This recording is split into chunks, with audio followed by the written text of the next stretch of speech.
नमस्कार सखी हो, आपलं स्वागत आहे आपल्या सखी किचन टिप्स या चॅनलवर। आजचा विषय खूप महत्त्वाचा आहे, कारण पोट साफ न होणे म्हणजेच बद्धकोष्ठता ही समस्या आज महिला, पुरुष, वयस्कर सगळ्यांमध्ये मोठ्या प्रमाणात दिसते। पोट जड वाटणं, रोज शौचेला न जाणं, गॅस, ऍसिडिटी, डोकेदुखी, थकवा, त्वचेवर मुरूम, या सगळ्याचं मूळ कारण अनेकदा पोट साफ न होणं असतं।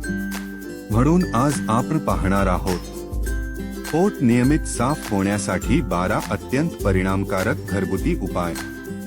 चला सुरुवात करूया। 1. सकाळी उठल्यावर कोमट पाणी।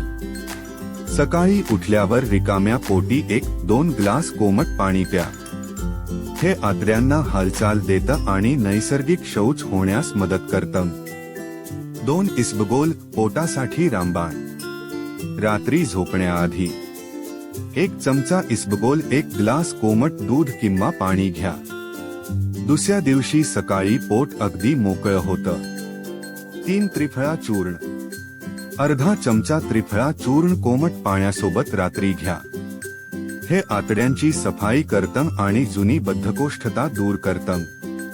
4. भिजवलेले मनुके। 5-6 मनुके रात्री पाण्यात भिजत ठेवा। सकाळी मनुके खा आणि तेच पाणी प्या। हा उपाय लहान मुलांपासून वयस्करांपर्यंत सुरक्षित आहे। 5. तूप, आतड्यांना स्निग्धता देतं। रात्री गरम दुधात 1 चमचा तूप घ्या।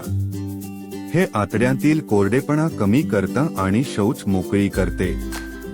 6. फायबरयुक्त आहार। दररोज आहारात हे असायलाच हवं। पालेभाज्या, फळं, पपई, सफरचंद, पेरू, डाळी, ओट्स, ज्वारी, बाजरी। फायबर कमी असेल तर पोट साफ होत नाही। 7. पाणी कमी पिणे, मोठं कारण। दिवसाला किमान 8-10 ग्लास पाणी प्या। पाणी कमी असेल तर शौच घट्ट होते। 8. केळी, दूध टाळा। अनेक जण रात्री केळी आणि दूध एकत्र घेतात। हे पोट साफ होण्याचं मोठं कारण ठरतं। केळी दिवसा घ्या, दूध रात्री वेगळं। 9. शौचाची वेळ ठरवा।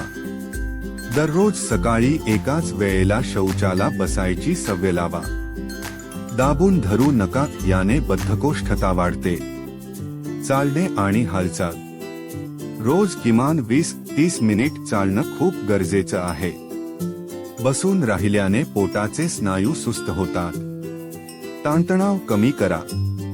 तणावामुळे पचनक्रिया बिघडते। 5 मिनिट शांत बसणं, दीर्घ श्वसन केल्याने पोटावर चांगला परिणाम होतो। घरगुती खास उपाय। रात्री 1 चमचा तूप, चिमूट हिंग, कोमट पाणी।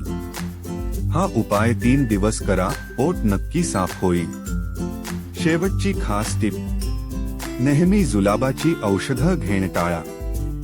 घरगुती उपाय, योग्य आहार आणि पाणी हेच पोटासाठी सर्वोत्तम औषध आहे। सखी हो, हा व्हिडिओ उपयोगी वाटला असेल तर लाईक करा, आपल्या मैत्रिणींना शेअर करा आणि सखी किचन टिप्स चॅनलला सदस्यता घ्या। तुमचे प्रश्न किंवा अनुभव कमेंटमध्ये नक्की लिहा। धन्यवाद।